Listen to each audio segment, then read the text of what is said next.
second grade. Welcome to the Rock Roost Podcast. What's up, everybody? Thank y'all for joining us at the Rock Roost Podcast. We got a great show for y'all this evening. We have an interview with the one, the only, the legendary godfather of doom metal, Bobby Liebling. So, what does it look like through the eyes of Bobby Liebling right now? Let me start with this real quick. Bobby has about made me laugh so hard that I've about passed out. I'm just being honest. No, he better watch out because, like I told the people, when I see people passed out, I laugh so hard I throw up and pass out. No, it's crazy. It's crazy. Oh man. Yeah, we have to edit this major catastrophic issue to occur. We'd have to edit that out, wouldn't we, Bobby? Okay. That way. Okay. Anyway. I forgot what he said. What's it like through the life of, through the eyes of Bobby Liebling? I mean, right. especially today, in today's world.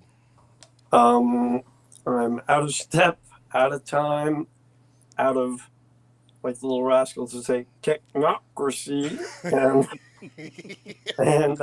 trying to hold my own. That's all. And as far as what's going on, things are running really well right now. Awesome. Really kind of happy with the way things have been going. Well, you're absolutely killing it. You just come out with a new album. The new album is amazing. Derek, what's your favorite song off there? Oh, my favorite song is Thundercrest by far. That is an awesome song. Oh, thanks. No, it is. And, looking back and we've always listened to Pentagram. Pentagram's always been amazing to us. But the album in 1970, what was it, 1971, was so ahead of its time, man. I mean, how in the world did y'all come up with something like that? I mean, was it just a whim? Did you have other influences to make you, because it sounded like nothing else? Well, I mean, a lot of bands attribute us as trend setting and so forth and so on. It was, we were, just following really in the footsteps of people who we had ultra respect for when we put our thing together. We were, Jeff O'Keefe and I actually founded the band, the drummer and, well, the second drummer, actually.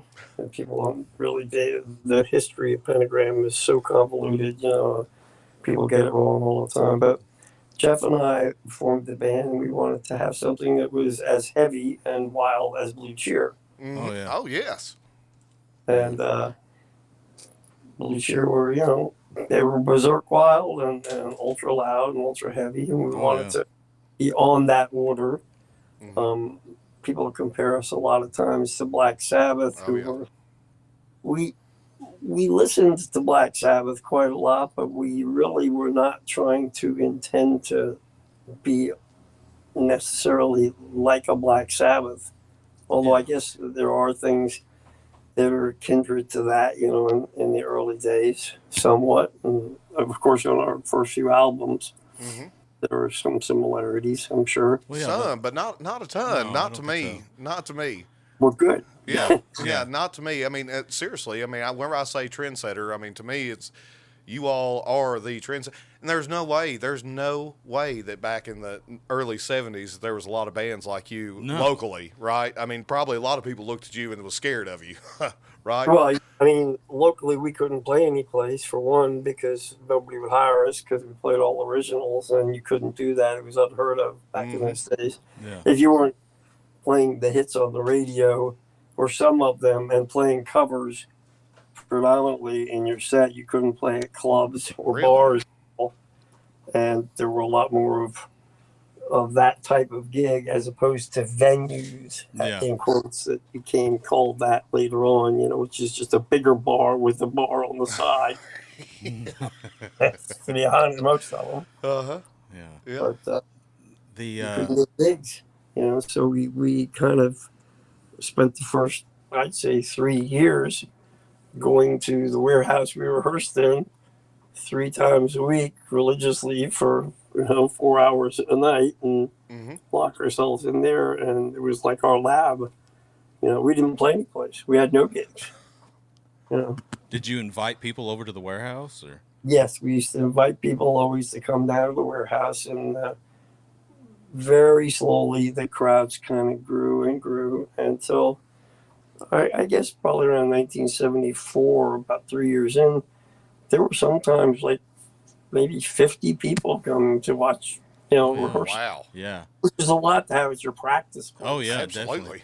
And You we know, can you have relate what, to that. three, Yeah. 4, 5, maybe, but yeah, it was a big area as far as space wise, and there were lots of empty chairs and tables all over the place. It was a Peace Corps junk mailing warehouse Hmm. that we rehearsed in, so plenty of place to sit down, plenty of place for the noise to go, all over these huge rooms, and in between all the bays that had forklifts and things of that Oh sort. yeah. Uh-huh. Yep.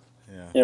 A million Man. boxes of stuff and trinkets and pamphlets and stuff. And then there was also a place, to store our equipment, which we kept it there safely. Hmm. Yeah. And we didn't have to move stuff. So it was pretty cool. Back Oh, then, yeah. did you ever get called for noise ordinance or anything like that while you were practicing? No, when you locked the door to the warehouse, you could not hear. I don't care if you were the sound of an airplane, a jet taking off, you couldn't hear it. No, I mean, seriously. That's That's awesome. awesome. Yeah, Yeah, that is. yeah. That's really good. Yeah, we was in a band. We played in a barn, and we used to get called on probably once every 2 weeks. Yeah. Yeah, it was terrible. The cop said they could hear us from 3 miles down the road. Yeah, yeah. That was generally the case back then. If you practiced anywhere other than where we were fortunate enough to be able to play, Jeff's dad ran the warehouse. He was a retired Navy man, and he ran the warehouse for that housed the junk mail for the Peace Corps and Oh, stuff. wow. That's He was a awesome. Navy captain, and he had a high rank and kind of came down there once every blue moon and never bothered us or anything like that. So back then, of course, there was no Facebook, there was no MySpace, there No was social media. no social media at all, and you're actually playing music that probably a lot of the older people and things like that back then thought was scary music. Nuts, yeah. Yeah, nuts. So I know that Kiss had interest in you and all. How in the world do these people learn you all if you really couldn't play locally, and you were in the warehouse? Well, like the Kiss thing came about because we had a couple of guys managing us, or in quotes, managing us, helping to handle Yeah. our avid failure at the time. But, they had their hearts in it. And one of them was a rock writer for Rolling Stone magazine. Oh. And he lived in Washington, D.C., which is just a few miles from where we rehearsed in Virginia, outside Washington. And he happened to have written the first review of Kiss nationally. Really? So, yeah, Wow. so he had a privy situation, and they were thankful, and actually had connected with him, I guess, by phone or something, in some manner or fashion. And he asked them, if they would meet us, and we wanted them to come and get their signatures and autographs and stuff like that. And then we had the opportunity to have them come down, That's and insane. see us. Yeah, that's what an opportunity. What an opportunity! That is amazing. Pretty tripped out, yeah. I mean, I saw Kiss at a very, very earliest stage, when it just broken on the national scene. Yeah, and back then they were probably the biggest band in the world at that point, weren't they? They already were really rising, really Yeah. rapidly. Casablanca was a brand new label. Ah, They were one of the only bands on the label at the time. They had Kiss, which kind of, at the time, there was a division. Kiss kind of were like the makeup glammy band that catered to the white kids, and for really? the black kids was Parliament Funkadelic, Yeah. right? Which was Yeah. the same kind of a get up, Exactly. Yeah. point L on both ends of the spectrum. So, and Neil Bogart was trying to build his label still, So he had Kiss, while they were on the road, kind of help scout if they saw anyone that they thought was, worthy. Wow. And we caught a break to, have them come and listen to us. Of course, nothing materialized, but nevertheless, we're fortunate in that way. The problem with back then is Washington, D.C.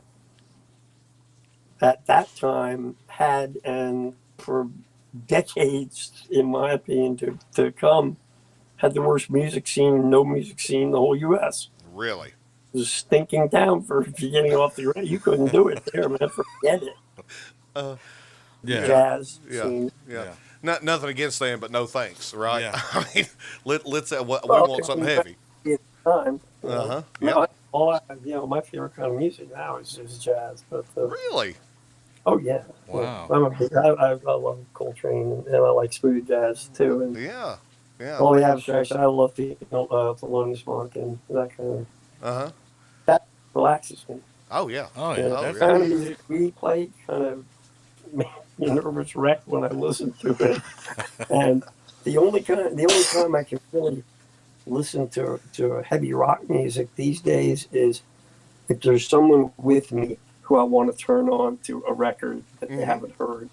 I've heard them so many damn times, it's boring as hell. And for the most part, I get off on it, don't get me wrong, but you know what I mean. I know Oh, the yeah, record yeah. inside. And I've heard of And a I have lot of my- people that are in touring bands that they'll play a certain type of music, and when they go home, they don't want to hear it anymore. I don't want to hear a note. When we come out of the gig, if somebody turns on the radio, can I say that word? Yes. Oh, Yes, you you're can. good, yeah. Yes, you can. Radio in the car, and they're one of those kind of people. It's like, get the hell. I want to beat them in the head. It's like, I want silence. I want to finish. I don't want to rock out, baby. I'm 71 years old, man. It's Yeah. enough noise for one night. Sorry. Oh yeah. You know, Yeah. Yeah, your it's parents understandable. Yeah. do, but I am. So if you do listen to rock now, I mean, do you have a favorite rock band now from nowadays? From Soft nowadays? rock, hard rock, whatever. A favorite? There are very few I even give a damn or listen to. I mean, to me, it's rehash. It's all Uh-huh. been said and done, and A it lot gets of kind of pretentious. Mm-hmm. You know, A it gets lot of boring. I don't think there's any. There hasn't been any band in particular that's been on the order of, as of in that era, Captain Beyond. That was a refreshing thing that blew your mind Oh and yeah. was, unusual as hell, or Groundhogs. I mean, strange, but new and unusual because all the avenues have been explored now. Oh yeah, yeah. It's just that everybody's trying to, like you said, rehash the same thing. Well, it's like- They're that. trying to emulate who they. Yeah, their influence. it's like the early '90s. You know, the early '90s where you had Kurt Cobain, you had all these people. I mean, that was a completely different thing. Grunge was a completely different thing than what '80s hair metal was. And that's Oh, why yeah. it got so big. Yeah, it did have a novel overtone to an undertone, whichever one. Absolutely, yeah. Yeah. It's something that a lot of people was going through at the time, and still going through. Yeah, today. and yeah, bands like Alice in Chains have a lot of originality. Oh yeah. It's my favorite band in the world on the grunge side, the grunge era. Alice in Chains is me. Yeah. Lots of talent, the vocal passages and stuff, and the Oh, yeah. harmonies. Lane really Staley. and original. Lane Staley was amazing, was he not? They were was, all they were a really good unit. Yeah. Oh yeah, definitely. Absolutely. So I want to talk a little bit more about the album, the new album. This is your 10th studio album, right? They're actually a lot more than that. I mean, Oh, okay. Sorry. with the compilations and the some of them aren't even counted. I mean, like they don't count First Days Here Oh, as a studio album. What the hell is it then? Yeah. Really? I- They I- don't count that? How do they not count that as an How album? the hell do they Yeah, not or count the that? second volume of it. I mean, those are not listed in the count. Man, the music industry sucks sometimes. I'm just telling you, it does. Yeah, most of the time. Yeah. Most of the time. Yeah. Yeah, be careful what you wish for. Right? Yeah. That's right. So this new album, though, what was the inspiration behind this new album? Were you in a certain kind of mind, or?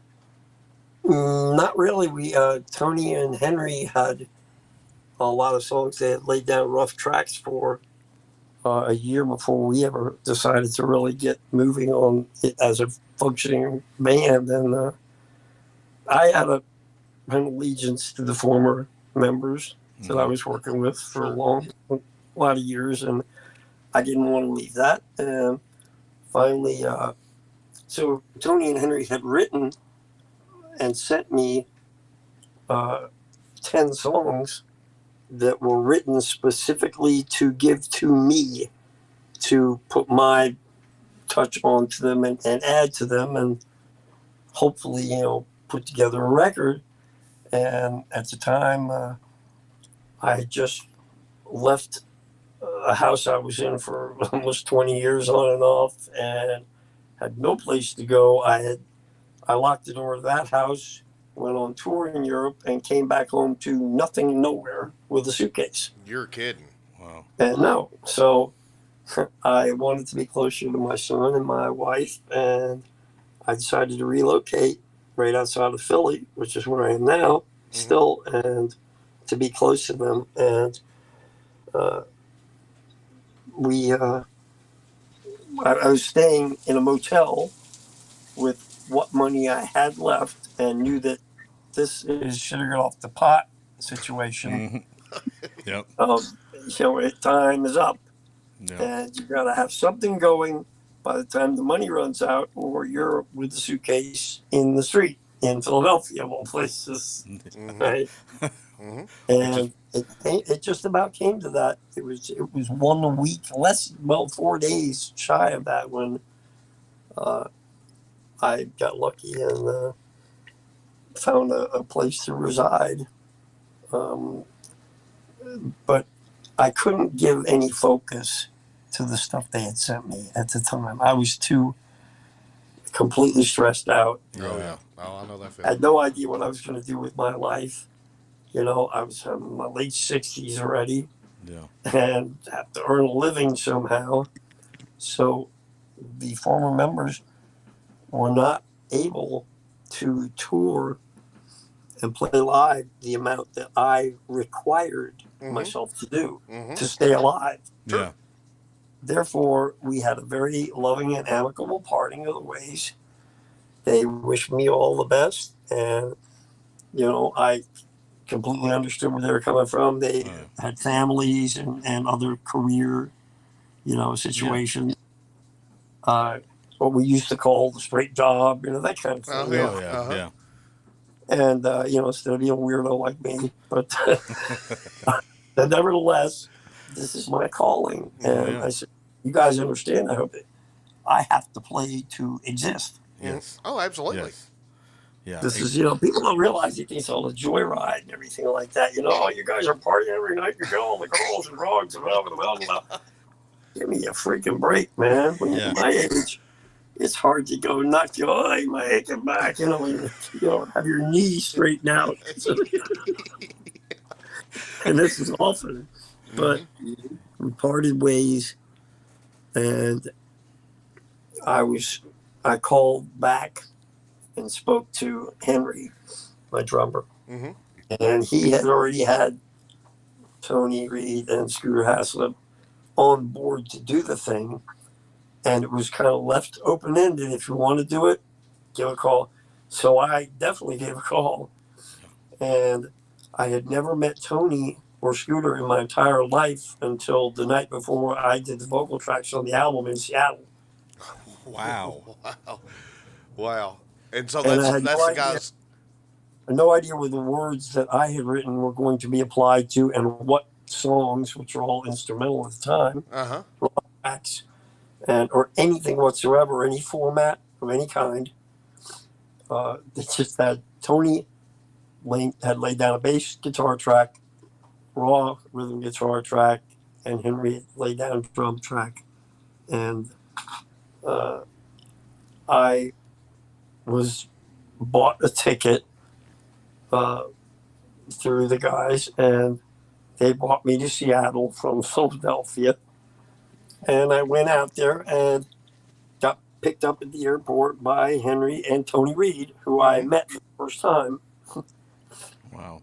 That is And crazy. the next day we went in and started recording the vocals for Lightning in a Bottle. And we applied words that I had to instrumental tracks that I would say, I think I can work something into that here. It's fit like a glove. Oh yeah. It went smooth as butter, and it ended up taking me usually about 2 takes per song, and they Damn. were done. And then I Yeah. double tracked those, and then put harmony behind them in the here and there parts, and the vocals were all done in like 3.5 days and 4 hours a day. Good God. You have been doing this for years. Yeah, for a little while. Yeah. But But it became very easy. Tony and I had an immediate Connection. mesh Oh, and yes. clicked as a team of singer guitar player type of thing, yeah. and working relationship too. Tony is a crack shot engineer. Uh, Really? he engineered, mixed the album, mastered the album there by himself, and produced it. Wow. The guy he's just talent running out his ears. Uh-huh. Yeah. It sounds great. Yeah, it does. I mean, It- I would have never it's believed that. I thought I'd have figured it went through about 50 different people before it come out. It's amazing. No one, no one at all. Wow. And it's the first time in Pentagram's history that Henry and I went home and just let him do all the producing and the mixing on his own. We didn't even really had that much confidence in him, and Uh-huh. Yeah. clicked that well. That is So awesome. it was so quick bond, and we're on the same page here. We know what we want to get here, Uh-huh. and we didn't have to give him a list of suggestions per se. Mm-hmm. We threw in our 2 cents, of course, and I mean, there's almost at least a third of the songs on the album Henry wrote the lyrics. Wow. You're kidding. Wow. Wow. In fact, Henry wrote the lyrics to the ones that you especially think I did. He got in Like, your head. Yeah, Henry wrote the lyrics to Lady Heroin. Wow. Wow. Henry I wrote the would have never lyrics to guessed Live that. Again, to Live Again, to Spread Your Wings, to Lightning in a Bottle. Uh-huh. Well, he literally captured your essence and Yes. Henry knew. He put himself, he said, I want to try to place myself seeing it through Bobby's viewpoint and emotion and eyes, and then hand it to him and let me embellish here or there or change a few words throughout and Sure. do my rendition. And it just, man, it was like a perfect fit jigsaw puzzle. wow. Hence the song solved the puzzle. Yeah. I wrote the words of that for the old lineup, and Uh-huh. we were using those in a different, musical format. But said, okay, well, let's yank these out and put them this one now, and okay, now they're that song. It was piecemeal quickly. That's why we ended up thinking that Lightning in a Bottle is a perfect title, man, because it was jackrabbit quick. It fit like a glove, and it contained and housed all of the Pentagram 70s, Yes. Definitely. Yes. as well as modern Mm-hmm. technique thrown in, and all of Tony's later nuances. It just, man, it was magic. It was lightning in a bottle. Yeah, You're definitely. exactly right. You are exactly right. So let me ask this. My damn microphone here. Let me ask you this. So again, if you don't want to answer this, you don't have to. But you've been sober for a while, right? I've been sober for quite a while. Like I say on every single interview, look, I fall from time to time. We I'm all a human do. being. Well, I'm a human being. That's exactly right. That's the best way to put it. Mhm. I mean, I'm not perfect. I'm None not of us are. someone's savior. Mm-hmm. And even though I do the best I can, and Oh yeah. I keep my shit together quite a bit nowadays. And I think it's very obvious that You do Oh, well. yes. You're doing Yeah. very I'm very well. lucid and become very much a different person. I've grown an awful lot in the last few years, facing the circumstances and situations I have, and What? it required that. It's like put on your big boy pants. Oh yeah. Be in the gutter, buddy. That's absolutely right, and that's what's so cool Yeah. because a lot of people can't do that. I mean, No. a lot of people can't do that, And then we and end up losing them. And you literally did it, and after years and years, and you did it, and that's just what's so It's awesome. You were Yeah. meant It's a for miracle. something. I'm an anomaly to a lot of people. I Mhm. mean, including maybe myself. I don't really understand what makes me tick and keep on striving. But like the guy said, and I've said in interviews, they call me the little engine that could. 'Cause Oh, yeah. I think I can. I think I can. And you know, I just think it's amazing. Yeah. You know, again, you know, I was talking to my brother. Derek's my brother, by the Yeah, way. yeah. But I was talking to my brother Okay. about this a while back, and this is what we do. I mean, this is what we do every weekend. We always just talk, and this without all this. I mean, we just sit and we talk about rock and roll, you For know, years. all Right. the time. Yeah, that's what we've always done. But anyways, so but I've told him this that it's just it's amazing that somebody could do that has it all at the tip of their fingers, you know, and have lived the rock and roll life, and a lot of people can't do that. I mean, just Yeah. a lot of people can't do that, and you've done it, man. I mean, Yeah. it's you truly are a superstar. I mean, to me, for that shit. I'm just being honest. well, I truly do appreciate that, heart and soul. And I try to be very honest with people. That's one of my big stickler points is I refuse to lie. And sometimes I'm painfully honest, and people might get turned off, pissed off, jealous, or have animosity because I'm going to tell you like it is, man. Oh, yeah. I'm not going to be. That's Keep right. it real or don't keep it at all. That's exactly right. You know, keep it real or sink it. You know, Yeah, because it ain't definitely. doing no good if it's not. So That's Yeah. exactly right. it all comes out in the wash, and I just thank my Lord that I'm here every day and that I wake up. That's a big thing to me. I'm consciously aware of that now that I'm in my twilight years. Of course, Yeah. Sure. none of us are gonna live forever, right? You think ride. I mean, Well, well, I mean, seriously, you're made for something, Yeah, right? Or you wouldn't be here. yeah, everything has its purpose, That's and right. my purpose was hopefully to make a lot of people happy and give a lot of people enjoyment through my artistic expression, and kibitz around, make a few crack a few jokes here and there, and, Yeah. and hopefully enjoy the ride more. Absolutely. Absolutely. And I partied my ass off, and it's God knows how I am here, but somebody really loves me, Yeah, man. That's exactly right. You're Yeah, I'm 100%. obnoxious, but I'm the hardest engine. I'm the hardest guy in history to ever work with, man. Shit. Yeah, break.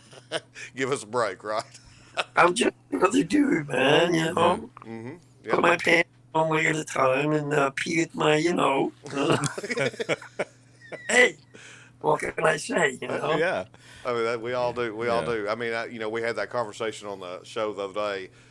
You know, there's some lead singers out there that are just absolute dicks, and we've talked about that. And not only to fans, but could be to just other people that are playing with them. I'm sure you play with a few yourself, but don't be that way. Yeah, Hey, we all live. We don't. all You're have a not better. choice. Yeah, you're Yeah. not better than anybody. I'm not better than anybody. Yeah. and you all, shit brown and piss yellow. And, Exactly. hey, it's we all have the word humans, man. We're not made to have super perfect running order. We Nope. a lot of flaws, man. In this Lot of animal, flaws. You're and absolutely right. hey, guilty. Yeah, Goddamn definitely. sure. Right Me here. too. Right here. Me too. You can ask these guys here. Yeah, if you met someone perfect, please bring them to dinner at my house. Because I'll kiss their ass. I mean, You'll kiss their ass for appetizer. I see. yeah, I will. I'll get on my knees and bow to them. That's Hey. 100% right. Yeah. Yeah. Yep. Scour. Yeah. Yeah. But you influenced all kinds of bands, all different kinds of genres. I mean, it's amazing to me. It's gratifying. It is. It warms me to know that so many people have given regard to the little bit that I've tried to contribute. And I don't like to play the rock star shit. I'm just not about that. Really. Dude, Bobby, you're cool as shit. You are cool as shit. Out of all the musicians and stuff I've met in my lifetime, Yeah, Thank you, this man. this has been the best. Yeah, I don't know if you realize who that is back there, but his name's Fatty. Yeah, that's me. And I was the guy that was messing up earlier. I'm sorry, we, sir. we've called him Fatty since he was actually the first person I ever spent the night with in kindergarten, and we've called him Fatty since 7th grade, and he's just, I mean, he doesn't even answer to anything else. I mean, that's his name. His name's Fatty. Yeah, And I if go to you- work, Hey, and I'm That not was gay. what My I name's- call Leslie West. Yeah, I got you. No, I get always. it. No, I mean affectionately. Really? Really? Yeah, because I knew him very well, and he's fatty to his buddies. And That's awesome. Wow. That's That is awesome. great. Yeah. And there's so many people that says, why? What? Surely you don't call him. Yeah, that's his name. That's his name. yeah, that's his name. we mean it with love, right? Yeah, with love. Yeah. 100%. Yep. A lot of people don't even know his real name. Yeah, and I'm fine with it. I'm fine with it. It's not skinny, right? Right? It's not nowhere close. It's not Slim. Hey, Right. hey, Slim. Yeah. But we love to have a good time, and we've Yeah. been buddies forever. And I'm just telling you, Bobby, we appreciate you so much to get on. You have absolutely no idea how much it means. And you have no idea how much it means that we've talked back and forth. I've talked back and forth with a lot of people, but I have to say you definitely are the coolest one that I've talked back and forth Definitely. with 100%. Hey, I appreciate it, man. When people, I can sense when people are really into the thing and when they're patronizing and stuff like that. And Yeah. when I feel someone's really into it, I like engaging with the fans. Like after shows, I mean, I'm really against, like on this last tour, I didn't come out to do the autographs thing at the merch table because I didn't want to end up, because of schedules, having to turn some people down. I can't do that. Oh, that would Yeah. suck. Hard to do that. It's like, the picture or the autograph I know, man, growing up, I would have clawed somebody's eyes out. Oh, yeah. At Nugent or something. Someone who Yeah. I Yeah. revered and put on the pedestal just to get their stuff, and I understand it completely, man. I'm a fanboy for the bands I love, so Absolutely. always happy. I got one more thing. So we're going to leave it at this, but what has the experience been with the viral meme? You knew that. We had to get it. Yeah, we had to get it in there. Yeah, it's because it's virus. Yeah. It's a virus. I mean, Yeah. people are, how many people was it? Well, it was, whenever I looked at it, it was 42 million people The have come collective to. is up to around 80 million. Oh, Wow. God. What, Wow. Has, And it just another new meme I saw today. They had me. This is kind of embarrassing. They had me being Jesus Christ on the plaque that you people put in their house on the wall. It's got it, showing in the man. white end, but it's my face with my eyes bugging out. Oh, that's great. I saw the claymation one. It was awesome. yeah, the claymation Yeah, was funny. I've seen all kinds of them. Yeah. There's Legos. And, Oh yeah, the Legos Yeah. with the Muppets. Yeah. The chick who's an actress who There- paints a mustache on it does me. I watched a TikTok where some girl painted your face It was with amazing. watercolors, and it was amazing. It was perfect. Yeah. It was absolutely amazing. We was talking about we'd buy that. Yeah, I mean, literally. if she would make that a poster, we would They definitely are- hang that up in here. All of this is really tripping me out. Of course, I'm not used to it. I always dreamt of, damn it, someday I want to have something on Facebook or Instagram that goes viral. Yeah. And then, when I got called up one day and said, "Did you know you're viral?" And I said, "What are you talking about?" I just did this. I was on the show earlier today. Steffi, she's very popular, and she has her own show. It's called Steffi Speaks, I believe, but it's another podcast show. Yeah. And it also, airs on Spotify. Yeah. And I was telling her, I didn't believe that people weren't joking. When they said, no. Look over on X, which formerly Twitter.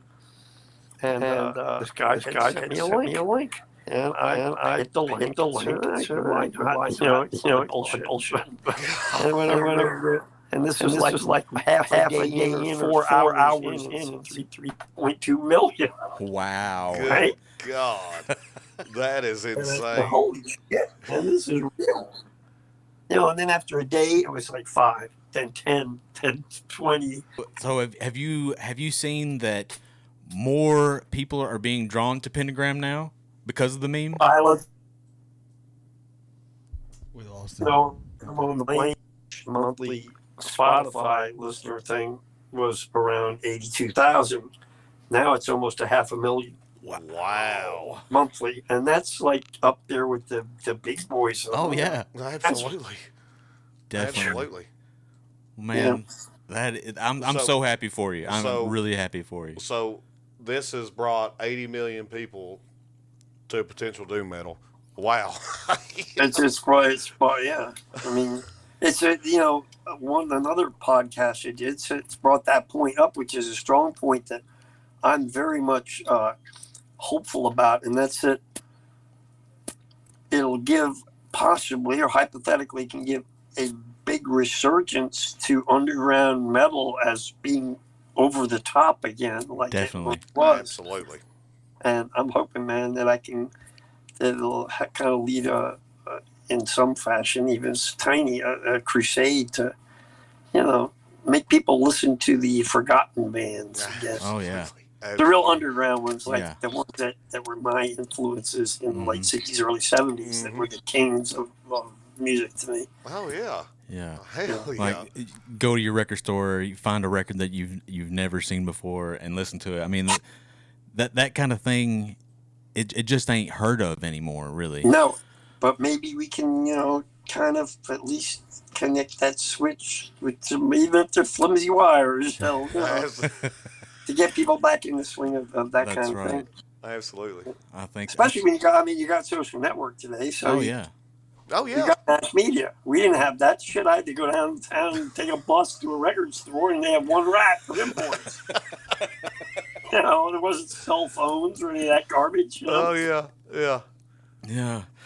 It's all changed since then. it is It's definitely all changed, since yeah. then. And the music industry's changed a lot since then too. I mean, used to it was records, used to it was CDs, and now it's all downloads. I mean, that's it. And it's not even downloads anymore, it's streaming. Streaming, yeah. Streaming, just listen to it, but I don't own it. Yeah. That's why we're vinyl junkies still, Oh yeah. Yep. and that's why our new album was, specified initially vinyls were one, and then CD and like that. Yeah, I'm still waiting for Lightning in a Bottle to come out on vinyl. The pre-order is available on Amazon. Oh yeah, it's finally on Amazon, and most people I know have gotten theirs and stuff that they've ordered. Yeah. Okay. Yours coming what? On But now it's Saturday? finally, through Amazon, you can get it so it's mass. Yeah. Getting its build up in mass distribution. Yeah, Bobby, you made it. I mean, shit, you're on Amazon, you're on Facebook, you viraled. I mean, that's amazing, dude. I mean, Legendary stage presence leg- got you there. That's Who what would you were made have for. just lose a bum? My dad, you guys are a bunch of bums. He used to say affectionately, but at the end he was proud, and I know my folks are up there, and Absolutely. Oh, yes. they're probably really proud. Oh, I Oh, guarantee yeah, you they're they are. smiling down on you. Yes, I'm sir. happy. Yeah. Yes, Like- sir. I got a great band, a great camaraderie, a group of people around me, and it's really cool. It's all positive vibes from start to finish. That's why I love Yep. it, man. That's why I love You it. got- We're gonna ride the waves as long as we can do it. Oh yeah. That's Keep right. going. And we're gonna be right behind you watching. Yeah, that's right. Well, That's thank right. you. So again, I hope we keep contact. If you ever need anything from us or anything like that, you text me anytime, man. I got you. Reach out Hey. to us. I thank you very much. And Absolutely. when this is going to air, yes, or Yes, Yeah. it'll have to be edited and things like that, but yeah, it will air. and it's going to YouTube. Yes. Yep, YouTube and Good. Facebook. If you just let me know when that goes up, I'd love to know because I always gotta give at least one listen to all of my fuck ups. We will. Yeah. Yeah, we appreciate you so much. And audience, if you have not got the new album or listened to the new album, or hey, even if you haven't listened to Pentagram at all, you're missing out. Yeah. It's time to do it. It's time to do it. Bobby Liebling, thank you so much. Thank we you, love Bobby. you. And if you ever need anything, reach out. We're here, brother. Thank you guys. Keep Well, on listening and keep sticking with us. That's all We we will, need. Absolutely. definitely. Will do. Thank you all very Thank much. you. Take See you, care and brother. hug. All right, guys.